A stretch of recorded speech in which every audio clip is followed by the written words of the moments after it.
narrow strip of sandy beach at Zandvoort. As you can see from the flags to the left of the picture, the wind has got up compared to yesterday, where it was pretty flat and hot yesterday. It is cooler today. 22 degrees air temperature. Yesterday for free practice 1 it was 24 degrees. It was 26 degrees for free practice 2 in the mid-afternoon, and the track temperature is considerably lower than it was yesterday. Free practice 1 we were up to 41 degrees track temperature.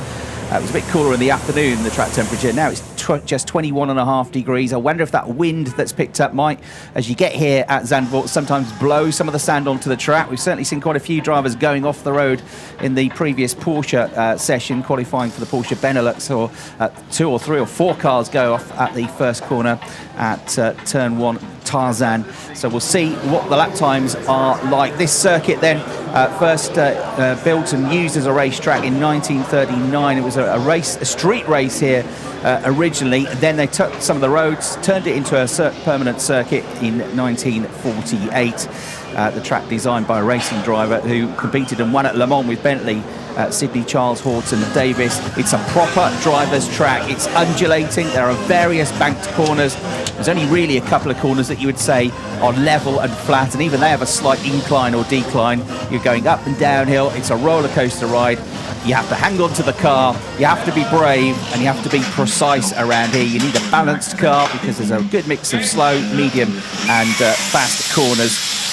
The first Formula 1 Grand Prix to be held here at Zandvoort was in 1955. It was won by Juan Manuel Fangio in a Mercedes, and it's Mercedes that have had the best start to the weekend after free practice yesterday, with both of the free practice sessions being topped by Maro Engel yesterday in the Team Manfilter, Team Landgraf run Mercedes AMG GT3.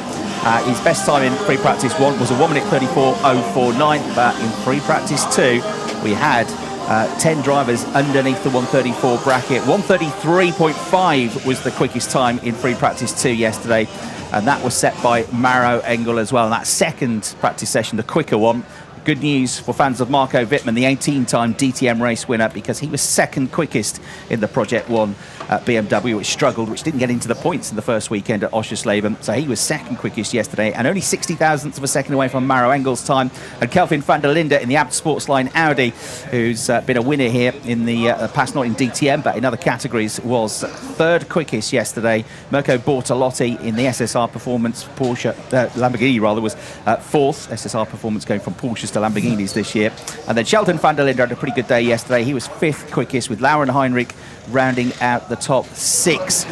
So we're looking potentially at getting lap times in the 1:33s. As Farina said, the championship leader is Tim Heinemann, but it's his Top Sports WRT teammate Christian Engelhardt that is his nearest rival, because although Tim didn't win a race, he got 2 seconds, he leads the points. Christian did win a race. He was a maiden victor in race 2 at Oschersleben a few weeks ago. He had a victory and a maiden win as well for Franck Pereira in the first race, the first ever win for Lamborghini in the championship. Mirko Bortolotti got some consistent top 10 finishes and points, but having run in the podium positions for the first half of race 1, he will be disappointed not to have yet picked up any silverware. But we'll see what Mirko can do here in Zandvoort. So 20 minutes of qualifying coming up to set the grid for race 1. Championship points at stake, 3 points for pole, 2 points for second, and a point for qualifying in third place as well. And with it being a fantastic circuit, but a circuit on which it's difficult to overtake, therefore qualifying is going to be absolutely critical when it starts in just 2 minutes' time. My name's Chris Hartley. I'm going to be talking you through the course of this qualifying session and tomorrow's, and both races this weekend, this second weekend of DTM. And I'm delighted to say in the commentary box with me once again to give us some insight is Brian Oliver. Brian, good morning. We've got the track being swept up here, and yeah, it certainly looked like tricky conditions in that Porsche Benelux qualifying session that we just had. So I wonder if the drivers will want to get out there early and get some banker laps in, just in case there are more stoppages. Yeah, good morning, Chris. It is a short, sharp qualifying session, and as you say, it is critical. Yes, it was into turn 1 in the Benelux qualifying that we saw just now, catching so many drivers out into Tarzan. Also, track limits on the exit of turn 3, we saw times being discounted, and this may well carry on into this qualifying session. Strategically, this is going to be really important. You saw the hard-working marshals sweeping the track just now. The wind has built up. It is blowing sand from the dunes. We are on the beach pretty well, so sand blowing onto the track. We were saying earlier, it's a risky strategy, isn't it? You may want to leave it till later in the qualifying session when the track has cleaned up. It's arguably faster, there's more rubber down, but you are running the gauntlet, aren't you? If you leave it till late in the session before you really turn up the wick, because you might meet a red flag, a yellow flag, or even end in a gravel trap yourself. Yeah, or make a mistake, or get in traffic, or get done for track limits. It always worries me when drivers don't go out early and just get that lap in. We've seen some of the drivers in the cars ready to go then. We've got a couple of new drivers here this weekend. You've seen Alberto Costa Balboa, the Spaniard, has come into the Emil Frey Ferrari. He is taking the place of Jack Aitken this weekend. He got the podium for Emil Frey in the first race at Oschersleben, but Jack's already got commitments this weekend to the IMSA Sports Car Championship, so he's racing over at Watkins Glen. So Alberto replaces him. He's a former Formula Renault Euro Cup champion, Formula Renault Western European Cup champion, and a former European McGann Trophy champion as well. Has also spent a few seasons of late racing in the ADAC GT Masters, so he knows a lot of these drivers. He's raced against them. There's Maro Engel, who was quickest yesterday, and that beautiful design Mercedes, one of the favourite liveries of anybody watching DTM, I think, as they're released onto the track for 20 minutes of qualifying. The other replacement driver this weekend is in the Schubert BMW, driven in the first round by René Rast, the three-time champion, but René's also committed to Formula E this season and is racing at Portland in the USA. So taking his place is Dries van Toor, who's a former front runner and class winner at Nürburgring, the 24 hours, and a very experienced GT racer, brother of Laurens van Toor, raced in the championship last year as well. So he comes in, the Belgian driver, to replace René Rast just for this round. 27 cars then making their way out onto the circuit, and they'll see what the conditions of the circuit are like compared to yesterday when they go out now, because I've got a feeling it's going to be quite different. I don't know whether we'll get to the same sort of lap times that we were seeing yesterday. For free practice over the two sessions, they get two sets of slick tyres that are previously used and nominated slick tyres, and just one set of new tyres. But they get more new tyres for Saturday and Sunday, so expect quicker times if the track conditions are suited to it. So here at Zandvoort, you get 4 sets of new Pirelli tyres to run over the course of the 2 qualifyings and 2 races on Saturday and Sunday.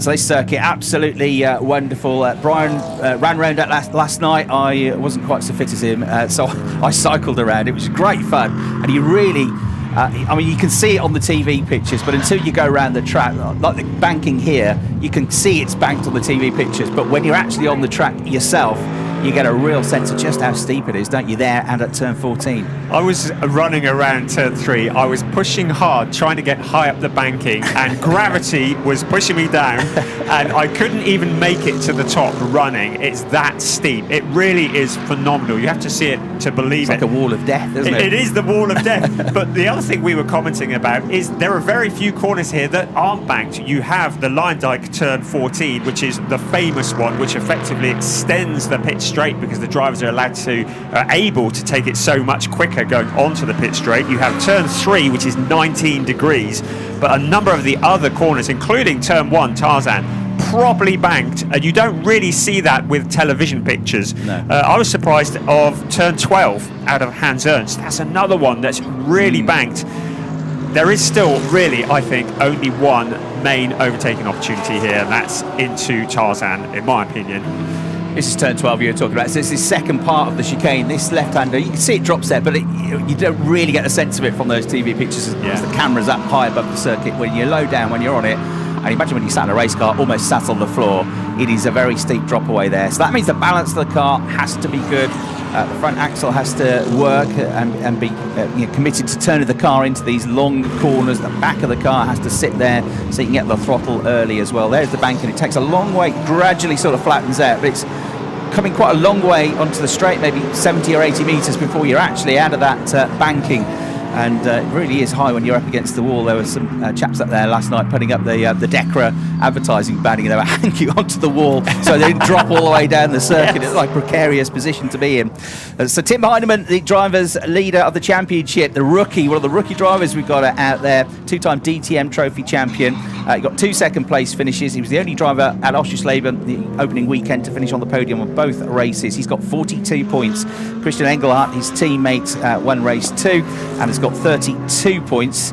And then third in the championship, also on 32 points, is Frank Pereira, the winner of race 1 for SSR Performance in the Lamborghini. Tommy Preining is in 4th place, 24 points, but it might have been more had he not picked up a penalty because of a pit stop infringement, which we should touch upon briefly while we're waiting for Lucas Hour waiting to get going amongst other drivers in the pit lane for these times to really come in.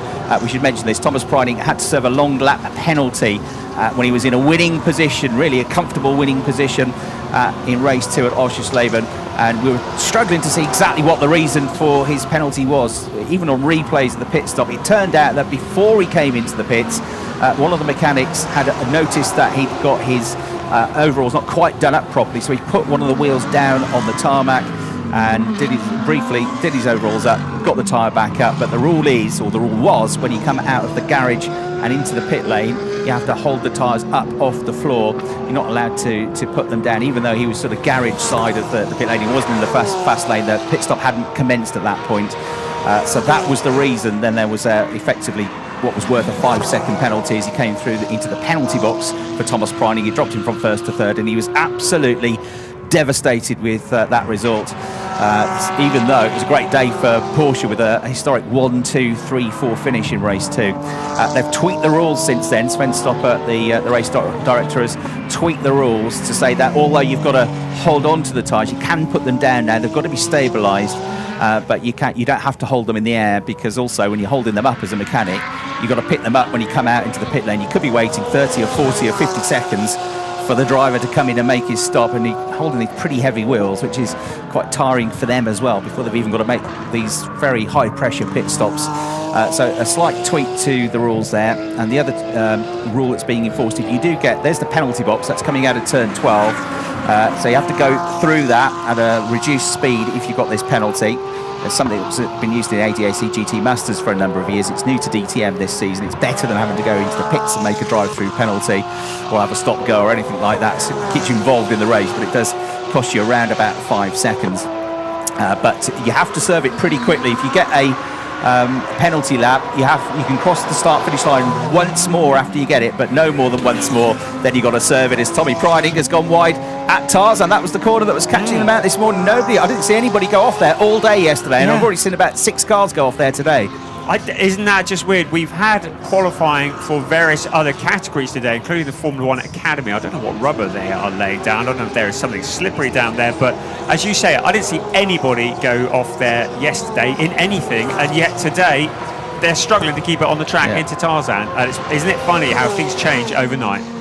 Absolutely right. It's a living, breathing thing, a racetrack, isn't it? That's where you're constantly looking at data. You constantly, as a team will go, right, this is the setup we had. It was good, but this was the track temperature. This was the air temperature. This was how much wind we had. This was how humid it was, because you can go out there 2 or 3 hours later and the temperatures have just tweaked a bit. The wind's got up, and it's different rubber has been laid down by different cars in different championships as well. It can all really affect things. So, and in DTM, you look at losing a 1/10 of a second over a lap, and that is the difference usually between about 6 or 7 places on the grid. Here's Dennis Olsen then, was a race winner in his first season last year, the DTM driver, former Porsche Carrera Cup Deutschland champion. He's got a new, very funky, bright green helmet design this weekend to go with his car. You won't miss him on a dark night, will you, in that livery?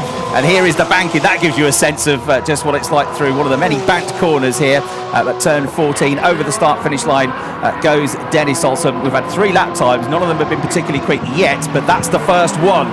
That is with a 1:33.370. So that is already quicker than yesterday, isn't it? It is, yes. 2 tenths quicker. Well, 1.5 tenths quicker than yesterday. But we said how many drivers are going to leave it till later in the session before they put in a hot lap? Well, the answer to that is all of them. Yeah. Because Dennis Olsen, with 12 minutes, just 12 minutes remaining, in fact less than that, 11 3/4 remaining, finally the first driver to put in a competitive time. Alessio Delida, 1:36.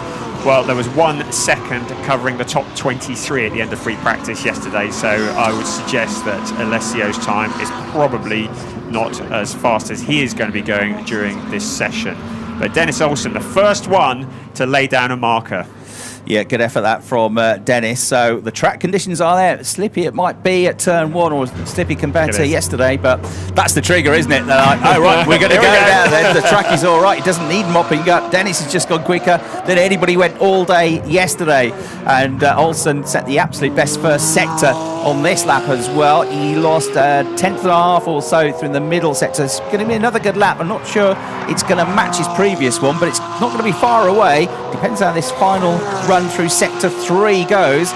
Through the bank turn at 14 he goes, then low to high, accelerates out over the grid hatchings, over the start finish line goes Dennis Olsen. He crosses the line, and it's a 1:33.279 because he sets the absolute best final sector as well. I say absolute best sectors, he's beating himself because he's the only one that's gone quickly so far. But yeah, that was impressive. So 1:33.279. And now everybody comes out in unison to try and match that time or better it, including Lucas Auer, last year's championship runner-up, continuing to recover from his hefty shunt and big injury with a broken vertebra from an accident in the IMSA Sports Car Championship at the start of the year. So out they all go, and now it's going to be a very busy circuit suddenly, isn't it? Yeah, the big problem with leaving it to this late in the session is finding space as well. You want to be clear of the cars in front, finding a bit of space on a track that is not massive, only 4.2 kilometres around. That's going to be important. You don't want to be tripping over anybody. There's a driver who knows how to win, Riccardo Feller, a former champion in GT Masters. He's getting ready to go out. By my reckoning, pretty well most of the cars out on the track. I think there are about 4 or 5. They're still in the garages or in the pits. But I think very shortly we're going to have everybody out on the track. This is going to be a pretty wild 9.5 minutes, so hold on to your hats because this is going to be a busy few minutes. There's a driver that needs a good qualifying. He went really well and was fastest in one of the free practice sessions on Friday at Oschersleben, but Saturday did not go well for the defending champion Sheldon van der Linden. It rather ruined his weekend. He qualified 19th for race 1 last time out and 15th for race 2. And then you're right up against it, so he needs a good qualifying gear. He's not the only one. We've had 2 different race winners already this season, 2 different pole sitters from the 2 qualifying sessions. Frank Pereira in the Lamborghini was on pole for race 1 and won it. Tommy Preining was on pole position for race 2 and finished on the podium. So Dennis Olsen running out of sequence with everybody else has come into the pits now, having laid the benchmark down. We've already got less than half of the session to go. There's only 8 minutes 40 seconds left on the clock now. There's the banking as Thomas Preining goes through turn 3, climbs up the hill then as he accelerates through turn 4. The kink, the right-hander, well, downhill then into Rob Slotemaker, and uphill again as they go into the crest through the left at 5 and into the right at 6. Then it's downhill over a crest they come into Schleivat, this right-hander at turn 7, which just carousels away from you. This is really the only kind of flat section of the circuit through turns 8 and 9. And then it again begins to descend when you get onto this next back straight. Once you go through the left-hander at turn 10, it's kind of kinked straight down towards the chicane where it's a downhill run into Hans Ernst at turn 12. So Thomas Preining pushing on here. He's set the absolute best first sector time. He's about to go through the beam at the end of sector 2, and we'll see if he's up on Dennis Olsen still. Thomas Preining does a personal best. It's only 70 thousandths of a second down in the second sector. He was up in the first sector. He is going to be either first or second, and he's got a really good chance of getting provisional pole here. He looks nice and smooth on the run through turn 14. He goes low there. The car will gradually inch up towards the outside. There it begins to flatten out over the grid hatchings. He comes. Is Thomas Preining going to go to the top of the times with this, or will it be second? It'll be the top of the times. Fastest of all, 1:33.075. Crikey, we might get in the 1:32s at this rate. I think we will. Now, Manthey EMA have either done a wizard prang here by getting both their cars out and getting into the top of the timesheets early, or they've missed a trick, because they are still, well, up until just a few moments ago, were the only two cars that had really put in a competitive time. But now, with less than 7 minutes remaining, everybody else is starting to turn up the wick. Chen Guven popping up into 4th place, but he's some 4 seconds off the fastest time. So really, only 3 competitive times on the board. So whether they're getting out early and doing that was a genius move or not remains to be seen. We'll let you know in about 7 minutes or so. Yeah, well, imagine if there was a red flag now.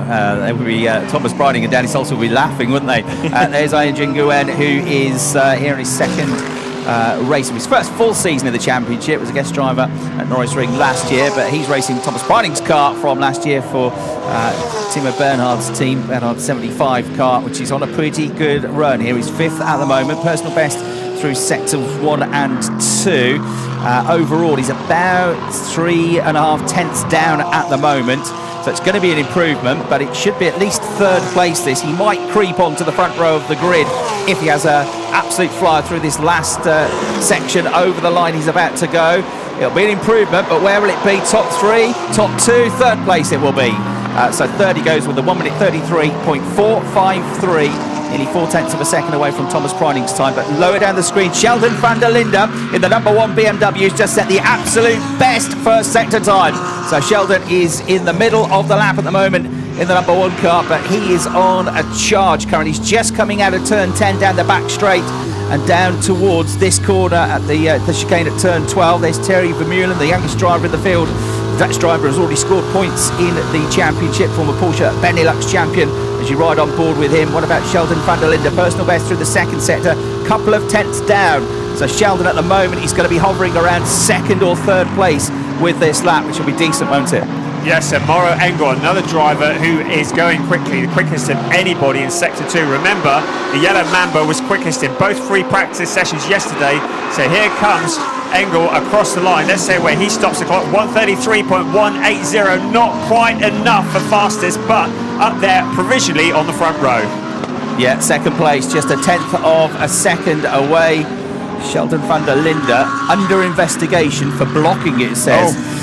He backed off in the last sector. If you're wondering why is he not shot up the timing screen, he backed right off in the last sector.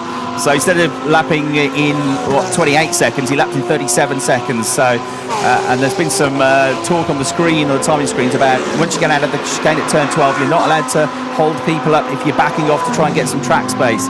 So van der Linde binned off the lap. He did improve still up to 20th place, but it wasn't the lap it could have been. It wasn't going to be pole position, it was going to be a 2nd or 3rd with that. Guven has got up to 2nd place for now, and he's only 9 thousandths of a second away from Thomas Breining's time. So Breining quickest, he's in the pits. Guven in 2nd, Engel in 3rd, Olsen in the pits in 4th, Arjamaini going well in 5th place. And Luca Engsler has gone into the top 3 as well, and it changes, goes on to provisional pole. It's gone Youssef Owega, wow, the top Mercedes driver in terms of points scored so far this season, 132.945. And Youssef yesterday in the second free practice session had a couple of dummy qualifying runs, didn't he, late on, and went into the top 7 as Alberto Costa Balboa goes 5th quickest in the Ferrari. The times are tumbling down now, aren't they? Keep an eye on this. Sheldon van der Linde, remember, he is under investigation. It was Mauro Engel that he allegedly blocked.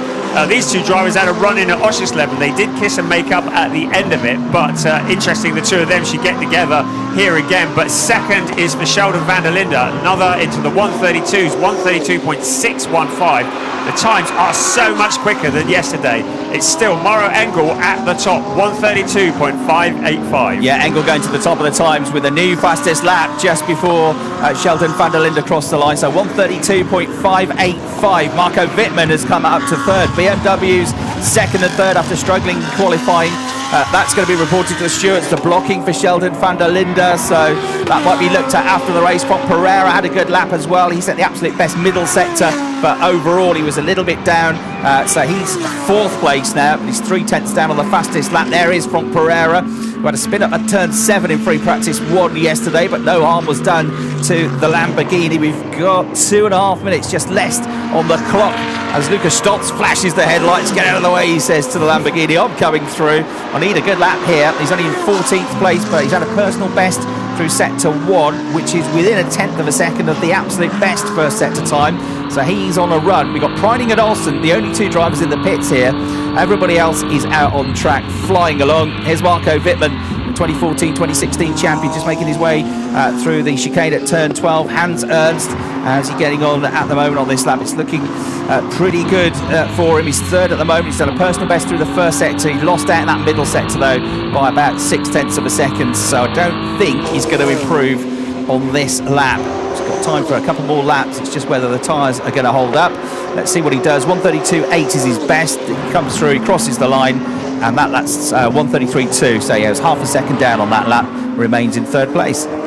So the top 8 cars now into the 132s. Kelvin van der Linde in 8th place, the last of the 32s. Interesting, Yusuf Vega was at the top just now. He's already down into 7th place. That's how quick this track is evolving. I think there's still more to come in this last minute and a quarter. There's still Mauro Engel at the moment. We're keeping an eye on the timing screens, but everybody is improving. And every brand is represented in the top 8. Mercedes first, BMW second and third, Lamborghini fourth, Ferrari in 5th place, Lamborghini 6th, Mercedes 7th. The best of the Audis at the moment is Kelvin van der Linde in 8th. His former GT Masters teammate, who he won the GT Masters Championship with in 2019, Patrick Niederhauser. He was going well yesterday, and he's the next best Audi. Only 68 thousandths of a second away from Kelvin. They've both just done personal best first sector times. Patrick is slightly ahead on the road. So Kelvin is looking to improve here. We'll see what he does when he comes through the second sector, but at the moment he's about 0.3 of a second down, so he needs 2 really good sectors to improve as we continue to watch Marco Wittmann come through. Again, it's the middle sector where the BMW loses out. Personal best through the first sector. He's about a tenth down through that first sector, but he's losing 0.6 of a second through the middle sector. He's pretty quick through the last sector, but it's all too late by then. So I think Marco, who's third place, might be as good as it gets for him as we go into the final 6 seconds. Tim Heinemann, our championship leader, is down in 22nd. He's in the pits, so his time is done here. So the driver who was second in both races at Oschersleben and is going to be carrying an extra 10 kilos in the race this afternoon. A lot of work to do from back there, but there is the man who's going to be stealing the headlines today. He's been stealing the headlines all day yesterday, looking like he's going to be doing it again today. You mentioned Tim Heinemann being 22nd. His teammate, Christian Engelhardt, who is second in the championship and was a race winner at Oschersleben, he's 25th on the grid at the moment at a 27. Here's Ricardo Feller. He's come up to 17th, but he needs to find something special on this last sector because he is about a second down at the moment, and yeah, he bins off the lap. He doesn't come in and complete it. The flag is already out now for everybody. Engel and Sheldon van der Linde are on the top 2. They have already come into the pits. Marco Wittmann in 3rd place, and a replay of from Pereira running wide. Sparks flies, he went over the curbs. There is the limit, Frank. You found it. Oh, like a bucking bronco as he goes through the gravel trap. Hold tight, everybody. Just kept it out of the barrier. We saw him yesterday in the gravel trap, and I was saying it's a long time since I last saw him spun off in a gravel trap, and he's done it pretty well again this one. The news is through to Mauro Engel. You can see the congratulations. The Yellow Mamba. It's not the first pole position there's ever been for that livery, but Mauro Engel, certainly his first pole position this year in the DTM. Pole position, Mauro Engel ahead of defending champion Sheldon van der Linde. But remember, that position is under investigation because of potential blocking of the car that starts alongside him as we speak. Yeah, Mauro Engel, second career pole position, first pole position since the Red Bull Ring last year, and we've had a number of firsts already this year.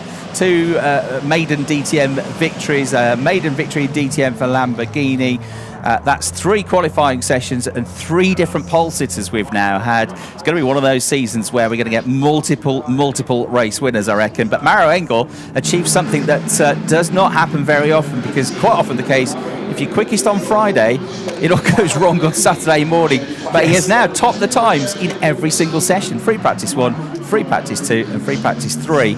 And 1:32.585, those new Pirellis that they all bolted on for qualifying made a huge difference, didn't they? We've gone basically a second quicker than we went in free practice 2 yesterday. Well, we did say don't take too much notice of the times yesterday, but that has certainly been the case, hasn't it? Yes, in terms of Friday to Saturday, ask Sheldon van der Linde, because he's the one who was so quick at Oschersleben and then had a horrific weekend following that. But Mauro Engel putting that ghost to rest. standing on the scales, not for any vanity reasons. They're not that worried about Weight Watchers, but mainly because there are all sorts of limitations and restrictions to do with drivers, what they can weigh, minimum weights, maximum weights. It's all a complicated thing, isn't it? Marco Wittmann then qualified at Oschersleben 21st and 22nd. Today, it's back, everybody. Third place on the grid for Marco Wittmann, who's also gone well all weekend long. Project One, all sorts of issues with the car at Oschersleben. No points scored so far for Marco. He needs a good weekend here. I know it's only the second weekend of the season, but he wants to get off to a good start. Project One, who are new to DTM this year, are a great team. We know Marco is a fantastic driver, and there he is, qualifying in third place with a 1 minute 32.882, although the gaps are fairly sizable for DTM, nearly 3/10 off pole position. Normally put you about 6th or 7th, but he's third with that. Second place goes to Sheldon van der Linde. You can see how happy he was with qualifying there after the poor qualifyings we discussed that he had at Oschersleben, and he was only 30,000ths of a second away from being on pole position. So Sheldon qualifying second, but is under investigation for blocking. And fastest of all, Maro Engel gets his second career DTM pole position. 12th in the championship last year was his best DTM finish. He has been a race winner in the Class 1 era of DTM when he came from 17th to 1st in Russia back in 2017. But he is looking to pick up his second win, the driver from Munich, and who would put it past him? He has been looking really good since the very beginning of this season, and I think he's going to be a serious threat for the championship title this year. He's a driver that's won everywhere else. He's raced at the Nürburgring, at Macau. He's been a race winner and a champion. Let's see if he can do it here. Here's confirmation then of the order. Maro Engel will start the race on pole position, provisionally with Sheldon van der Linde second. Marco Wittmann and Frank Pereira will line up third and fourth. Great effort from Albert Costa Balboa, who qualifies fifth on his debut in the car, and Mirko Bortolotti sixth. Yusuf Awega will be very pleased, I think, with his 7th place as well. Continues to shine a light for the Mercedes brand at the moment. So there then are the rest of the top 20. Thanks for your company here in qualifying. We'll join you again later on for the first race of the weekend here at Zandvoort. From Brian Oliver and me, Chris Hartley. Thanks very much for your company. Do join us again for race 1 this afternoon. It promises to be an absolute cracker. And I've got Marco Wittmann here, Marco in P3. So after a bad start in Oschersleben, now anything is possible here in Zandvoort. So we could see a small grin on your face, right? Yeah, definitely. I think it was a big step from Oschersleben. Obviously for us it's very hard as a new team, you know, to come to the DTM and to be competitive from the beginning. So obviously we had to adjust a few things, and now at Zandvoort at least the balance seems to be in a good window. We were already strong yesterday, and now we just proved it with a quali result. So all in all, a good day. Obviously now the big points are in the race. I think it will be a race where tire management will be extremely important. But yeah, let's see how the race goes, and let's see where we're going to end up. Right, we'll see. Thank you very much, Marco. Back to you. Thanks very much, Farina. Yeah, it's good to see Marco back up there. He's a quality driver, a class act, and he'll be up there in the race, having got that good grid position. This was actually the circuit where Marco Wittmann scored his first ever career pole position in the DTM. Scarily, that was 10 years ago, already back in 2013. He's been a race winner here as well in DTM back in 2015, and 3 times a runner-up in races as well. So he knows the track well. Let's go back down to Verena. So what a great qualifying here in Zandvoort. We're definitely looking forward to a very exciting, challenging race, that's for sure. So you do not want to miss it. See you later. Here are the highlights. Bye-bye.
vielen Dank gesagt. Ach so, ja, super. Dann bleibe ich lieber direkt bei dir. Ja, vielen Dank.